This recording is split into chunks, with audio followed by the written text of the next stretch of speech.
گناہ کرنے سے دنیا کے عذاب آنے کا بھی خطرہ ہوتا ہے. کئی بستیوں کو اللہ نے ہلاک کیا ہے, کسی کو سیلاب سے. قرآن میں آتا ہے فَكُلًّا أَخَذْنَا بِذَنبِهِ, جتنی بستیوں نے نافرمانی کی پچھلی امتوں میں, ہم نے ہر ایک کو اس کے گناہ پہ پکڑا ہے. فَمِنْهُمْ مَنْ أَرْسَلْنَا عَلَيْهِ حَاصِبًا, فرمایا کچھ بستیاں ایسی تھیں جن پر ہم نے آسمان سے پتھروں کی بارش نازل کی. وَمِنْهُمْ مَنْ خَسَفْنَا بِهِ الْأَرْضَ, کچھ بستیوں کو ہم نے زمین میں دھسایا. وَمِنْهُمْ مَنْ أَخَذَتْهُ الصَّيْحَةُ, کچھ بستیاں ایسی تھی جن کو زوردار آواز نے پکڑا اور ان کے کلیجے پھٹ گئے. وَمِنْهُمْ مَنْ أَغْرَقْنَا, کچھ لوگ ایسے تھے جن کو ہم نے سمندر میں غرق کر دیا, جیسے فرعون کو اور نوح علیہ السلام کی قوم کو. بہت تباہیاں زمین میں آتی رہی ہیں انسان کی نافرمانی کی وجہ سے.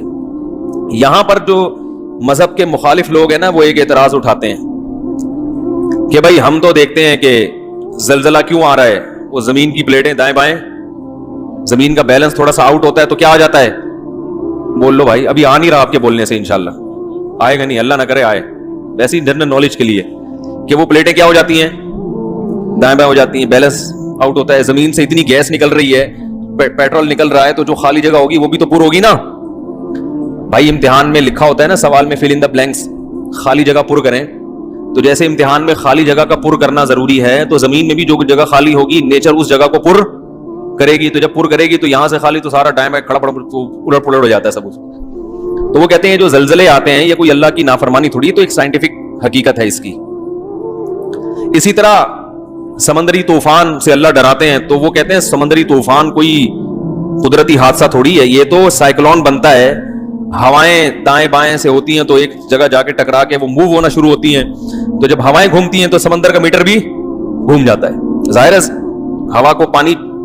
ہوا پانی کو چلاتی ہے نا, تو وہ سائیکلون بنتا ہے. وہ سمندر میں چھوٹا سائیکلون تو بنے گا نہیں, کیونکہ ہوا بہت ہوتی ہے. تو وہ جب بنتا ہے تو ہوتے ہوتے جب کنارے پر آئے گا, تو کنارے پر جو بھی شہر آئے گا, جو بھی گاؤں آئے گا, جو بھی بستی آئے گی, وہ اس کو ہٹ, بولو بھائی, کرے گا. کہتے ہیں وہ تو ہٹ کرے گا, اس کا گناہوں سے کیا تعلق, کیا خیال ہے بھائی. اسی طرح سیلاب آ جاتے ہیں, اور وہ ایک دلیل یہ بھی دیتے ہیں کہ دیکھو زیادہ تر تو نیک لوگ ہی تباہ و برباد ہو رہے ہیں. جب یہ زلزلہ آیا تھا بالا کوٹ میں, تو بعض لوگوں سے ہم نے سنا کہ یار جتنی برائیاں دوسرے علاقوں میں ہو رہی ہیں وہ بالا کوٹ میں تو ہو نہیں رہی, وہ تو بیچارے گاؤں کے دیہات کے سیدھے سادے لوگ ہیں, وہ پورے تہس نہس ہو گئے, اور لاہور اور کراچی بچا ہوا ہے بھائی. تو اس طرح کی باتیں بھی لوگ کرتے ہیں.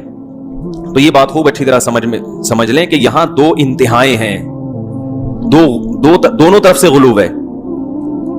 ایک غلو تو یہ لبرل لوگوں کی طرف سے ہے, سیکولر لوگوں کی طرف سے ہے. وہ غلو یہ ہے کہ دنیا میں جو بھی آفت آ رہی ہے اس کی کوئی سائنٹیفک لاجک ہے, وہ قدرت کا عذاب نہیں ہے.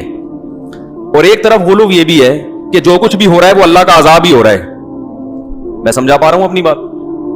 میرا 5-6 سال پہلے بیان ہوا تھا زلزلے کیوں آتے ہیں, وہ آڈیو بیان تھا, وہ پتہ نہیں کدھر غائب ہو گیا. اس میں میں نے پورا اس پہ تفصیل سے بیان کیا تھا کہ دیکھیں ایک تو یہ حقیقت ہے کہ یہ جب زمین ہے نا, اللہ نے جو زمین بنائی ہے تو اس میں ایک نظام بنایا ہے.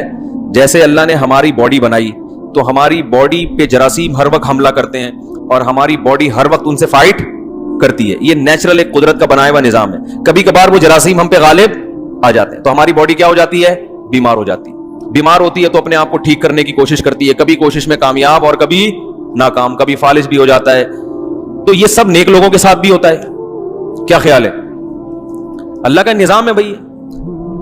ابراہیم علیہ السلام نے قرآن میں کیا کہا, وَإِذَا مَرِضْتُ فَهُوَ يَشْفِينِ, جب میں بیمار ہوتا ہوں تو مجھے اللہ شفا دیتا ہے. تو یہ بھی تو ایک حادثہ ہے نا باڈی کے ساتھ. تو جیسے انسانی باڈی کے ساتھ حادثہ ہونا ہمیشہ اس کی علامت نہیں ہے کہ اللہ کا عذاب آ رہا ہے, تو ایسے ہی زمین کے پر بھی مختلف قسم کی آفتیں ہر وقت حملہ کرتی رہتی ہیں. زلزلے بھی, قرآن کہتا ہے کہ ہم نے زمین کے بیلنس کو برقرار رکھنے کے لیے بڑے بڑے پہاڑ اس پہ ڈال دیے ہیں جو میخوں کی طرح گڑ گئے ہیں. اس کا مطلب کیا ہے کہ زمین ڈس بیلنس, بولو نا بھائی, ہوتی ہے. زمین ڈس بیلنس ہوگی تبھی تو اس کو بچانے کے لیے پہاڑ ہیں. ہاں اسی وجہ سے دیکھو پہاڑی علاقوں میں زلزلے زیادہ آتے ہیں, اس لیے کہ وہاں زمین زیادہ ڈس بیلنس تھی, تبھی اللہ نے کیلیں ٹھوک دی نا. پتہ نہیں کیا ہو گیا آپ لوگوں کو, چھوڑ کے اچھا مطلب تیار کر کے گیا تھا 1.5-2 مہینے میں پھر ویسے ہی ہو گئے. آپ اسی کے لیے بیٹھے ہوئے, ہر وقت یوں گھماتے رہتے ہیں کہ اس کو پیچھے کرو. ڈاکٹر ذاکر نائک سے کسی نے سوال پوچھا تھا کہ اگر پہاڑوں سے زمین کا بیلنس قائم ہوتا ہے تو پہاڑی علاقوں میں زلزلے زیادہ کیوں آتے ہیں؟ انہوں نے بڑا پیارا جواب دیا کہ یہ ایسا ہی ہے کہ ہسپتال اگر بنے ہیں مریضوں کو شفا دینے کے لیے تو سب سے زیادہ مریض ہسپتال میں کیوں ہوتے ہیں؟ نہیں یہی بات سمجھ میں بھائی، ہسپتال کا مقصد کیا ہوتا ہے؟ مریض ٹھیک ہو جائیں. تو آپ کو ہسپتال کے علاوہ اتنے مریض نظر نہیں آئیں گے. سب سے زیادہ مریض کہاں نظر آئیں گے؟ تو بھائی وہیں ہسپتال مریض ہیں تو ہسپتال ہے نا. انہی مریضوں کو تو ٹھیک کرنے کے لیے، تو صحت مندوں کو ٹھیک کرنے کے لیے تھوڑی ہوتے ہیں ہسپتال. تو اللہ نے قرآن میں فرمایا ہم نے زمین کے بیلنس کو قائم رکھنے کے لیے اس میں بڑے بڑے پہاڑ میخوں کی طرح گاڑ دیے ہیں. اور یہ میخ کہتے ہیں کیل کو نا. تو یہ بھی ایک سائنٹیفک حقیقت ہے کہ پہاڑ جیسے کیل جو ہے نا، جب ٹھوکی جاتی ہے تو اس کے جڑ زیادہ اندر ہوتی ہے اوپر سے کم. تو یہ پہاڑ جو ہے نا جتنے اوپر ہوتے ہیں اس سے زیادہ نیچے ہیں. ان کی جڑیں پھیلی ہوئی ہوتی ہیں. پورا ایک پہاڑ ہوتا ہے جو اندر دھسا ہوا ہوتا ہے. دیکھو اللہ نے کیسے 1400 سال پہلے بتا دیا تھا کہ یہ کیل کی طرح ہے. یعنی اس میں اشارہ دے دیا کہ یہ اندر زیادہ ہے باہر کم ہے. تو اللہ تعالیٰ نے انہی علاقوں میں پہاڑ زیادہ قائم کیے جہاں ڈس بیلنس ہونے کا خطرہ زیادہ تھا. تو اگر یہ پہاڑ نہ ہوتے تو یہ بہت ہچکولے کھاتی زمین. لیکن اللہ نے وہاں پہاڑ ڈال دیے. لیکن کبھی کبھار ڈس بیلنس ہوتی ہے کیونکہ اللہ نے یہ کہا ہی نہیں کہ میں نے اس کائنات کو بنایا تو اب اس میں کوئی حادثہ ہی نہیں آئے گا. تھوڑا سا اللہ نے ایسا آپشن رکھا ہے کہ کچھ نہ کچھ. دیکھو اللہ ہمیں ایسا بھی بنا سکتے تھے کہ ہم بیماری لیس ہو جاتے. بالکل کیا خیال ہے؟ ہمارے جراثیم جو ہم پر حملہ کرتے تو ہمارے جراثیم جو ان سے فائٹ کرتے وہ اتنے طاقتور ہوتے کہ ہمیشہ ان پہ غالب ہی آتے رہتے. پھر ہم کبھی بھی بیمار نہ ہوتے. لیکن اللہ کی حکمت نے اس کا تقاضا کیا کہ ایسا نہ ہو. کیوں تقاضا کیا وہ میں ابھی انشاءاللہ بتا رہا ہوں. ایسا کیوں کیا اللہ نے کہ تھوڑا سا رکھا ہے کہ بھئی کچھ حملہ بھی ہوگا. تو اللہ نے پہاڑ زمین پہ قائم کیے زمین کے بیلنس کو برقرار رکھنے کے لیے. مگر اتنا اچھا سسٹم نہیں کر دیا کہ ذرا سا زلزلے کا امکان ہی ختم ہو جائے. تھوڑا بہت اونچ نیچ بولنے میں کوئی جا رہا ہے یار؟ تھوڑی بہت اونچ نیچ ہوتی رہے گی. اس میں کیا حکمت ہے میں اس کی طرف ابھی آ رہا ہوں. تو یقیناً ایسا ہوتا ہے کہ ہر عذاب قدرت کی طرف سے، ہر حادثہ قدرت کی طرف سے عذاب نہیں ہوتا. ساری دنیا کے سارے لوگ نیک بن جائیں پھر بھی سمندر میں سائیکلون بنیں گے. یہ تو قدرت کا نظام ہے. ہوائیں جب چلیں گی تو سب کچھ ہوگا. جیسے آپ کی باڈی پہ حادثہ وہ تو زیادہ خطرناک ہوتا ہے نا زمین پہ حادثے سے. وہ تو ڈائریکٹ آپ پہ حملہ ہو گیا نا.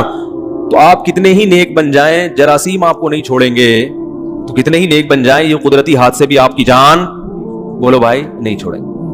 پھر قدرتی حادثے تو وہ ہوتے ہیں جن کی کوئی سائنٹیفک لاجک ہو، اور ایک حادثے وہ ہوتے ہیں یعنی سائنٹیفک لاجک کا میرا مقصد یہ ہے کہ وہ قیامت تک ہوتے رہیں گے. یعنی زمین کو اللہ نے بنایا ہی ایسا ہے کہ یہ کچھ نہ کچھ اٹک پٹک اس میں چلتی رہے گی. ہوا کا کبھی یہاں خلا پیدا ہو گئی تو ہوا جب آئے گی، اب دیکھو حبس ہوتا ہے نا تو ویکیوم بن جاتا ہے. تو پھر جب ہوا آتی ہے تو پھر بہت اسپیڈ سے آتی ہے. کہاں ہوا کو ترس رہے ہوتے ہیں، پھر جب ہوا آتی ہے تو 5-6 بندے اڑا کے کیا کریں، وہ ہلکے لوگ تو اسی میں اڑ جاتے ہیں. تو یہ سب چیزیں نیچرل ہیں. تبھی آپ دیکھیں حضرت عمر کے دور میں مدینہ میں قحط پڑا ہے. حالانکہ حضرت عمر کا دور تو عدل و انصاف کا اس سے بہتر دنیا میں کوئی مثال ملتی نہیں ہے. لیکن مدینہ میں اور قحط بھی کہاں پڑا؟ مدینہ میں قحط پڑا. اتنے پیارے لوگ، اتنی بہترین حکومت، مگر قحط کی یہ حالت تھی کہ حضرت عمر نے حدود ساقط کر دی کہ چور کا ہاتھ نہیں کاٹا جائے گا. اس لیے کہ ایسے بھوک سے لوگ تڑپ رہے ہیں کہ بھائی ابھی بھی ہم چور کا ہاتھ کاٹیں تو ہو سکتا ہے بیچارے نے اپنا پیٹ بھرنے کے لیے کہیں چور، جان بچانا تو فرض ہے نا بھائی. مسجد کے چپل چرانا جائز نہیں ہے اس لیے کہ کوئی چور سمجھے کہ یار میں بھی مجبور ہوں ننگے پاؤں. تو لیکن جان بچانا تو فرض ہے نا. تو جان بچانے کے لیے حضرت عمر نے کہا ہو سکتا ہے بیچارہ جان بچانے کے لیے چوری کر رہا ہو، تو وہ چور کے ہاتھ کاٹنا کیا کر دیا، بند. ایسا قحط پڑا تھا. تو یہ قحط بھی پڑتا آ رہا ہے. مسلمان بھی اس سے ہلاک ہوئے ہیں، غیر مسلم بھی ہلاک ہوئے ہیں. کیونکہ اللہ کا ایک بنایا ہوا نظام ہے. کبھی قحط ہوگا، کبھی بارشیں ہوں گی، کبھی زلزلہ آئے گا، کبھی طوفان آئے گا. اسی طرح جب بارش ہوتی ہے، اب مجھے یاد ہے کراچی میں چند سال پہلے بارش ہوئی تو اتنی اسپیڈ سے بارش ہوئی ہے کہ کھاراتر ڈوب گیا. اس میں کروڑوں روپے کی مالیتوں کا لوگوں کا نقصان ہوا. ایک صاحب کا کتابوں کا اسٹاک تھا، ان کا بزنس تھا، وہ پورا گودام پانی میں ڈوب گیا. یا تو بارش ہو نہیں رہی تھی، ہوئی ہے تو پورا گودام ڈوب گیا. اب جن کا گودام ڈوبا وہ میرا خیال ہے کھاراتر کے سب سے نیک آدمی وہی تھے ہیں. اب اس بارش کو اگر آپ کہو کہ یہ اللہ کا عذاب ہے تو عذاب کیا گلشن اقبال والے کھاراتر والوں سے زیادہ نیک ہے کیا؟ گلشن والوں کو کچھ بھی نہیں ہوا. ہم ناظم آباد میں رہتے ہیں، ہمیں ابے کیا ہو گیا